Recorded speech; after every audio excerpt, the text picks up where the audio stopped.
35. Survivors Terry, Laski, Laski. This is roll number 2. When we left off last, you were talking about searching for your family.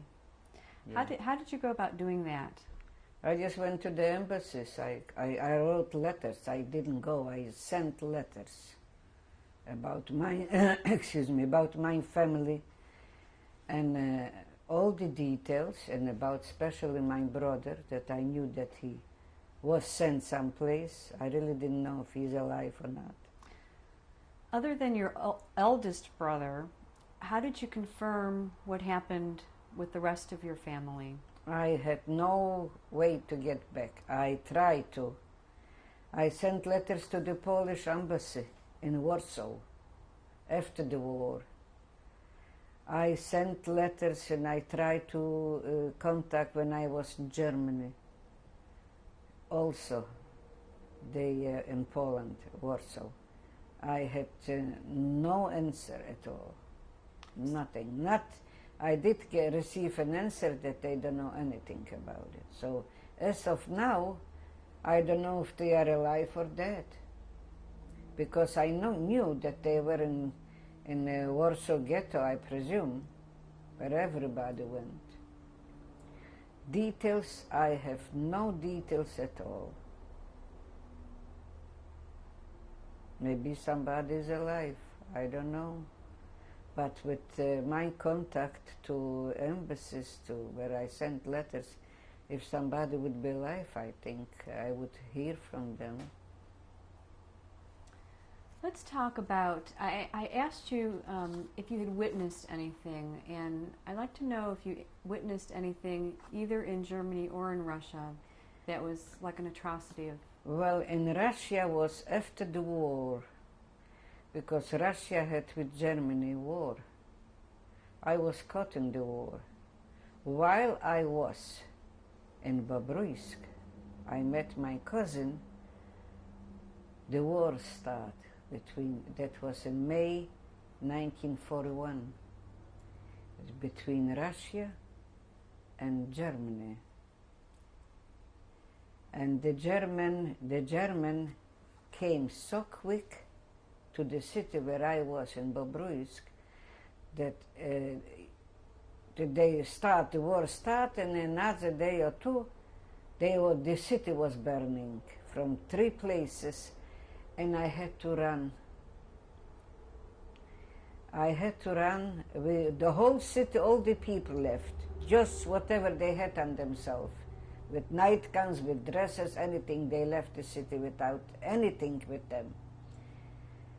And there I was on the freight train, excuse me, I just remembered now. I was running a freight train with metals, with all the things, for 2 days and 2 nights. I got somebody helped me to go on that train. And I was 2 days, 2 nights without food. My legs were swollen so badly. Finally, I came to that city, Kuibyshev, where the Polish embassy was. And in that embassy, they tried to help me. That's where I got the jobs, and I looked for friends and family and so on. That was one bad experience that I went through. So after the war started, they sent people to the safe place where I came from, which it was Sverdlovsk, because this place was very far away from the war zone. But I was not lucky.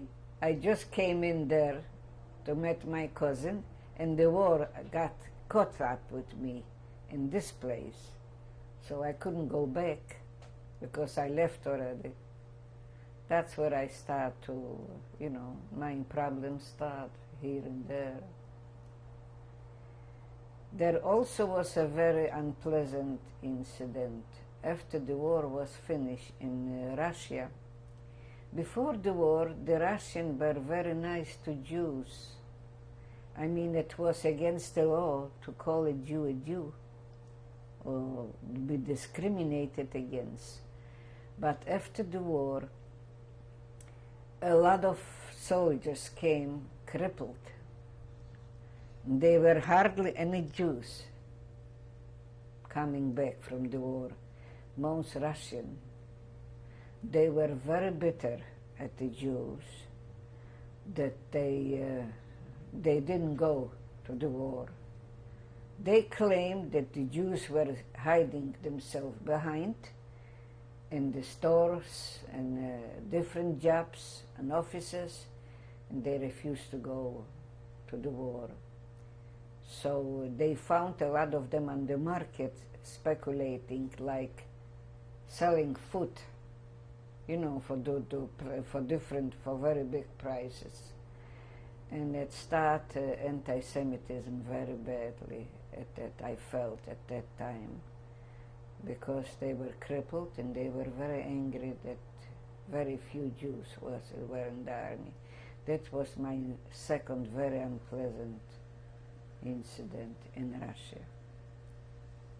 Though it was against the law to demonstrate, but nevertheless they did. Maybe some of them were punished. I don't know exactly all about. But it was an unpleasant time for us after the war. Did you see any violence? Well, at that time I did. They kicked the baskets and stuff. Yeah, at that time, and they went to the market, and they saw Jews are selling, Jews and non-Jews, not just Jews, but specifically they were angry that the Jews hiding themselves from the war. How did you hear about the war being over? Oh, that was a very festive day. The whole country celebrated. 1946 in May, I think. Don't remember. I think so. It was very festive. Everybody was dancing in the street and hugging and kissing, and yeah, that was wonderful at that time. I think it was the wrong date. I just couldn't remember exactly. So after the war was over and you ended up going back to Germany, did you make any attempt to go see your old house at all? No, not to Poland, because Warsaw was like an empty place, I heard. All ruined. My house was not there, our house was not there, and a lot of the stores. I heard that after the war, that the stores that we had, in fact we had 2 stores with machinery, I found out lately that they were saved, but the Poles took them away. You know, they took away everything. And Warsaw wasn't ruined. It was like straight. In 1 month, the Germans were in Warsaw and they destroyed 3/4 of Warsaw. So I had no reason to go there. First of all, I didn't have the means, no money, no nothing. So it was impossible for me at that time to think to go back. After I was 4 years in Germany, we had no money, and I had a 2-year-old baby. So it was impossible for me to go back there. Have you ever gone back? No. Do you remember the name of your father's stores?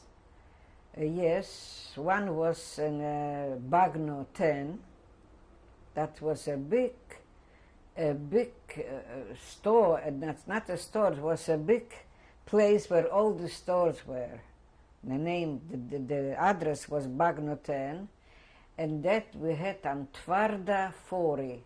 Twarda, that was the street. Twada, Twarda. Those 2 places, that was in the building that we had the stores. So you said you were reunited with your eldest brother. Yes. What year was it? I don't remember. You know. What was it like the first time that you saw him? Well, I couldn't believe my eyes that he is alive. He didn't look to me like he looked before, you know. He looked so short and shrunk. He was skinny. But what And I look weird. did you say to each other? Well, I am not. I am more enthusiastic than he is. Little cooler, more like macho, like to say it. But he was happy, of course. He couldn't believe that I found him. I also found my cousin. They were together in one camp in Germany. The one that lives here in Hollandale, Sala Tellerman. And They met together in Russia before they came, and they came together to Germany, and I didn't know about it. And he had also no contact with the rest of your family? I don't think so. He would tell me. I don't think so. Why do you think you survived? By miracles, like we all survive. Every survivor has a story and a miracle that you live. It was very difficult. I guess that's luck or no, I don't know how to say it, that we survive. He went through a lot. Starvation for 3 months, like I said, with typhus, with sickness. Exactly, I don't know exactly his life story, to be honest with you. Because I don't think he talked about it, but not enough. We came to this country, we were so busy with our life. And when we met, we talked about not to want to go, excuse me, too much about the past. Excuse me. But I really don't know exactly how he survived. Well, tell me about when you got married and your children. When I was, well, like I said, I met my husband in Ural, what's the name? What was the name of the town?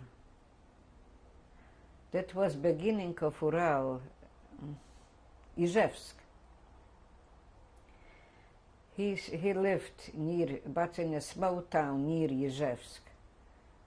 He worked in office, and I got a job working in office as a helper. And I met a family. I met a wonderful family.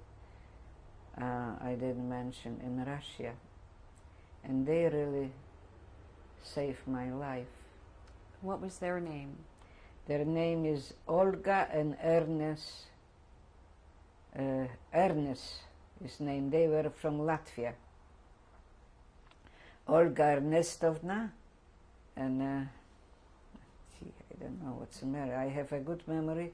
I just, for some reason, got plucked in with names. I don't know why. And they saved my life because I was very sick with malaria in Russia. Forgot to mention it to you too. Well, how did they save your life? I was very sick with malaria, and they were very well off.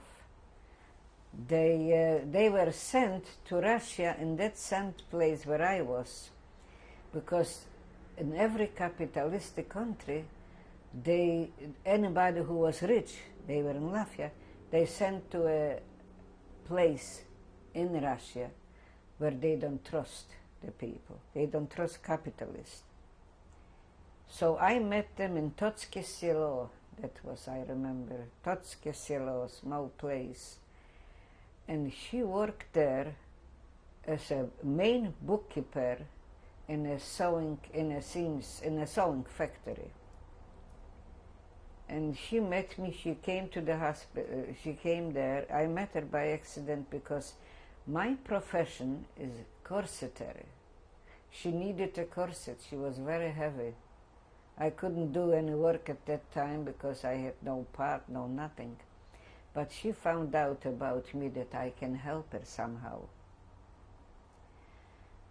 So she got interested in me, and she had 2 sons.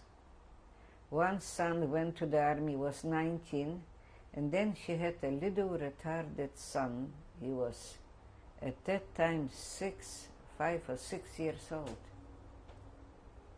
And she needed a governess like. She got interested in me. She wanted to adopt a daughter. I was alone, of course. So she met me. She was very rich in this place. Because he was in charge of all the woods, trees. No, how do you say? Laski. He was in charge of all the trees and woods. Slipped my mind that word. And she was the main bookkeeper. So they became very rich there. They had their own house.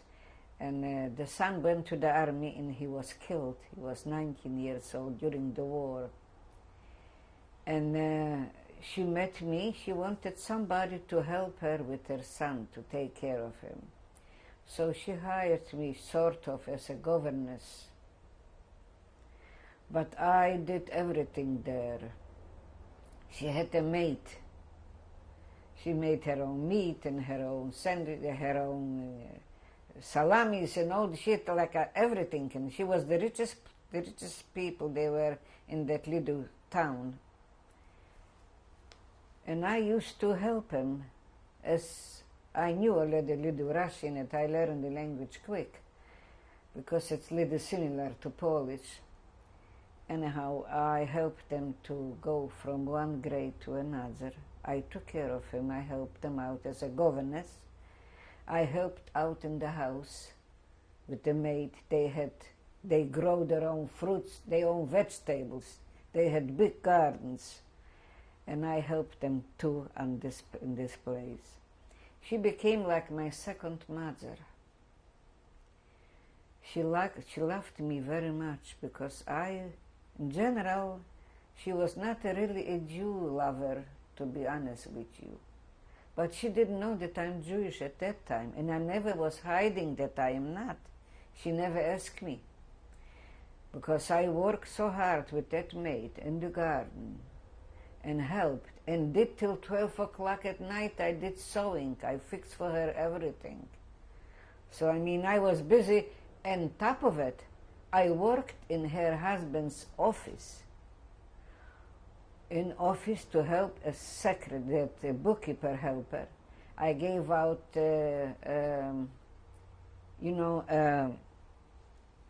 tickets for food. I first slipped my mind.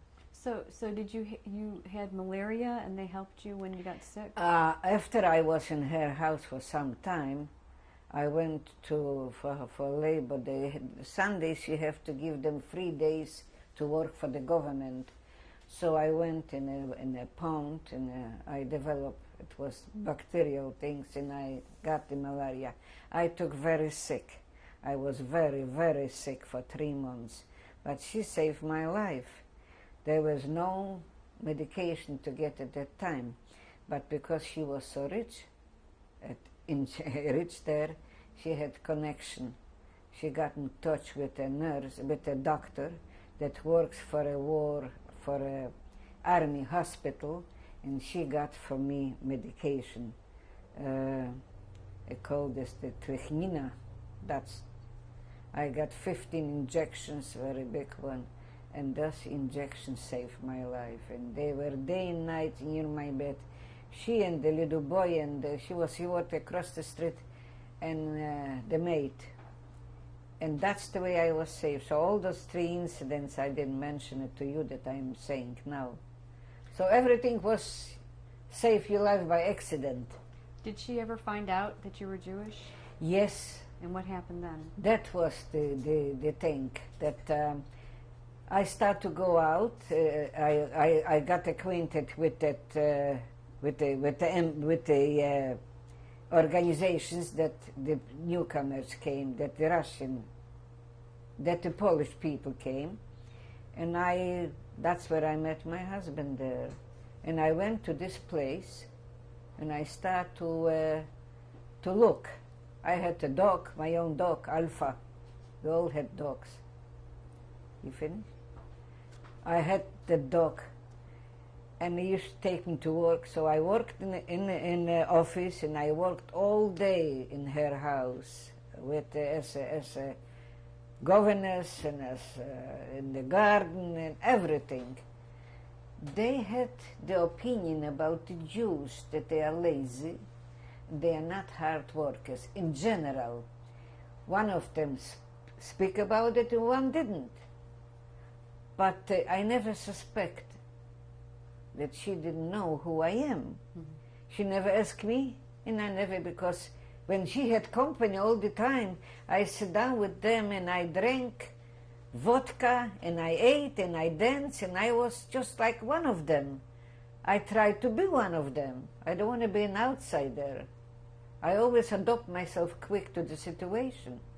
That she never suspected I could act like this and be Jewish. But when I went to that organization and I met my husband, so I told her that I met somebody from my building and I like him and maybe possible we're going to get married. So she said she considered herself like my mother. She wanted to know where her daughter is going to go, who she met. So one of those days I brought Mark to my place, and he doesn't look Jewish at all, not at that time, not at. So she didn't suspect. And then I told her, she asked me, and I says, yes, I am Jewish. She was amazed. And I said, he's Jewish too. So that really hurt me badly, because she hugged me and kissed me and said, I never you are so different than some other Jews. She knows that she never suspect that I could be Jewish, to have so much talent and to work so hard and knows everything and be one of them. So I says, I never try to hide. You never ask me. I think, in my opinion, I do look Jewish. But if you didn't, then I am sorry. She apologized to me, and she kissed me and hugged me, and then she was ready to give up that place because she had everything under the sun except fruits. She decided to leave the house and all the richness that she had, the cows and the pigs and the everything. And she wants to go to Bessarabia where they have fruits too. So she was about ready to liquidate her place, and I was ready to get out and marry my husband. So she gave me a very nice dowry. A dowry at that time was food, because it was no food. She gave me geese, and she gave me meat, and she gave me sacks of flour and sacks of grains, and that was my dowry. And she left. Yeah, that was the best part of my life. That I went there and I got married after. I worked there when I went to my husband, there was a sewing factory also. A young man was walking there in the street when I came. How did I meet him? I supposed to go and give my report to the office, but I worked for her and as a bookkeeper helper. And I wound up couldn't get a ticket, so I wound up to go there at night, in the evening. 5 o'clock, the offices were closed. There is no cars, nothing. You can only go on a horse and buggy. I couldn't get the horse and buggy to go to that town, so I decided I want to sleep over someplace. And there was a young man walking there. He was a Jewish man from my town, and he asked me what I'm looking for. And I told him, I wind up here and I have no place to go. I can get to town. He had a wife and a little child. And he said to me, you know what? Who are you looking for? I says, I'm looking for people from Warsaw. From Warsaw? I said, there's one guy from Warsaw here. I said, excuse me, I lived in Warsaw, Wielka 19. He almost flipped. He said, I think the guy is from Wielka 19. And that was my husband. That's the way I met him. So I went up, I slept overnight in his house. And the next day he brought my husband in there. I couldn't recognize him because I was so skinny and short and shrunk. He couldn't recognize me. We looked so different than young children, teenagers. And that's where I met my husband, and that's where my story started. And how old were you then? I think I was 17. I don't know, I have to count back. I think so. So what year were you actually married? My husband is 2 years older. I think I was 18 or 17. He was 2 years older than me. And what year did you actually get married in? September 10, 1945. And then 6 months later, we left to Germany. So eventually you ended up in America, you said. I wound up in America, and I married. Of course, I came with a 2-year-old baby. And what was... And it was terrible, because, without pony, I didn't have a dime to buy my son a banana, at 10 cents a pound bananas. What was his name? What Henry. is his name? Henry. Henry? And where did you initially come to in America? I came to Hayas, and Hayas helped me to go in a hotel. I was there, hotel on 12th Street in Broadway. Oh, that was some hotel full of rats and mice. And I was there for 3 months, and then, like I said, I found that great aunt writing the papers to Hayas, and she contacted me. That's all. She contacted me, and because she didn't know too well English, but she knew Jewish, and she read the Jewish papers, and the papers she found, I said, a family, Geyer, 7 children, twins, so she knew the whole family. What are your other... And then she contacted my aunt, my father's sister, that was here. She was with her husband because I didn't know her last name. I knew her Mary, but didn't know her name is Ehrlich. So she contacted me with her, and then she also contacted me with two second cousins, that they were my father's cousins, all my father's family. And then I met one of my mother's second cousin, but those 2 cousins, I got close with them, and well, my aunt helped me with a few dollars to pay in for an apartment on 2nd Street in 2nd Avenue and 7th Street, near the Jewish Theater. And there I lived for 4 years. And your other children's name? My other son was born 11 years later. And his is Isaac David. Isaac David was born also on Tremont Avenue, I think, 65 Tremont Avenue. Okay, well, in the Bronx. We're kind of wrapping up here, and I wanted to ask you why you chose this time to tell your story, and what it is you would like to pass on to your children's children about what happened to you. Well, I would like them to know our past, our life, more or less, because you can't say in an hour all your life that you went through from day one since I left Warsaw. But in abbreviation, I said more or less what I went through. And my children are very much, they're not involved too much in the second generation for different reasons. My older son is not married. He's 48. My younger one is married for the last 7 or 8 years. And I have no grandchildren at the moment.